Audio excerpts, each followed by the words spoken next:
I have such a love-hate relationship with the beginning of seeding. There's the excitement of getting back out in the field and the potential of the new season, but there's also all the stress of everything that can go wrong. Yeah, you basically got to hope that Mother Nature is going to cooperate, you're not going to have any catastrophic breakdowns, and that you can get everything seeded in time. So that being said, we're going to take our big rig to the field. It's a 610 horsepower tractor pulling an 80-foot Seedhawk. We're going to get her loaded up full of inoculant, yellow pea seed, and phosphate fertilizer. And then we're going to get it calibrated. We're going to do a round. We're going to check the seed depth. Yeah, hopefully we're going to get to putting some serious acres in the ground. So yeah, this field last year, it was seeded to wheat. We baled off the straw. As you can see, we haven't quite managed to get rid of the last of the bales. They are all spoken for. We just got to get them shipped south. And then yeah, we zero tilled the field. You can see Chris off in the distance there. He's running our heavy harrow. So that's basically just spreading the last of the residue, kind of opening up the field and leveling things off. So yeah, he's basically harrowing at like 10, 11 miles an hour with our 460 Versatile. And I think he's pulling like a 70 or 80 foot Degelman Strawmaster. And so yeah, that's got all new harrow tines on it. Shout out to my cousin Colin, Grenco Ag, for hooking us up with the harrow tines. So yeah, we're gonna get rolling here. Ed's gonna be seeding at like 4.5, 5 miles an hour. You don't want to go too much faster than that because you start throwing some dirt and kind of you get uneven kind of seed placement just because your rear shank buries your front rows that you've already seeded. And so yeah, that's pretty important to like manage your speed with some of these zero till drills. With peas and soybeans, we'll typically just we'll reverse the bottom manifold and we'll send the seed down our fertilizer knife just to put it a little bit deeper rather than just playing around trying to adjust all of the seed knives. And so that works pretty good. Yeah, so we made it I don't know, half a round. We were kind of walking beside the unit and we could see fertilizer spraying everywhere. Basically, a hose popped off.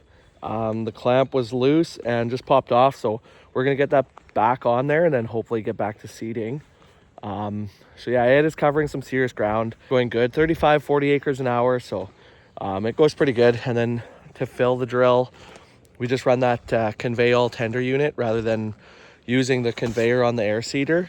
And so far it works pretty good. And yeah, conditions are really good. We're probably a little late getting to the field. A lot of our neighbors beat us out there, but it's not a race. It's just about trying to make sure you're as ready as possible. So yeah, after we get done seeding, Bubba's going to run over this with our right way land roller. And so he's going to be pulling that with our 200 horsepower front wheel assist. We put a new auto steer in it, so that's kind of nice little upgrade for him. He's pulling our 45 foot right way land roller and he's going 10, 12 miles an hour. So he's clipping along. You cover a lot of acres with that in a hurry. You hear it from a long ways away, just that steel hammering those stones. But yeah, it did break this year. So basically the axle of one of the rollers, I don't know what you would even call it, but it where it goes into the bearing, it broke, sheared completely off. And so we sent that off to my cousin Adrian, F&A Ventures, to weld that up and basically rebuild that. But yeah, we were kind of on a tight schedule wanting to get these things rolled. So we ran down to Friesen Sales and Rentals in Winkler and we just rented theirs for the day. And so Bubba ran down there with the tractor, hooked onto it and brought it home. And yeah, it's got a lot more steel. It's the same kind of right way brand as ours, but definitely a lot more steel to it. It's a lot heavier built, so pretty nice unit. And yeah, it's got a little meter on there that just kind of registers the acre you're doing, and then you just pay them by the acre kind of thing. So pretty good deal. Once he was done that, then I ripped out there with the sprayer and I gave it a shot of cheap Chinese glyphosate and some Veraxer Complete just to get across it. Sprayed that at 10 gallons an acre of water. And I do that at 10, 12 miles an hour. I don't really fly. I don't know. You get one shot at it, so I want to do a good job. Yeah, so that was with our 4450 Patriot sprayer. We'll be checking that thing out. Probably do a review in the near future of kind of our thoughts on it. Right before the peas came up out of the ground, we got a dust storm from hell. It was 2 straight days of gale force wind and yeah, it was a dust storm like you'd see in the movies, kind of like the Dust Bowl. Yeah, we were worried that these things would get sandblasted and just completely just get killed. So far, I mean, they came up good. They look all right as long as Mother Nature can shut the tap off. And because yeah, peas don't really love to be too wet. Not long after that, then we got like a 3-inch rain in like 20 minutes with hail. And so I'm kind of worried to see what they're going to turn out like. We'll have to post an update. So the reason why we're starting with peas is just because they typically do better in cold soil than other crops.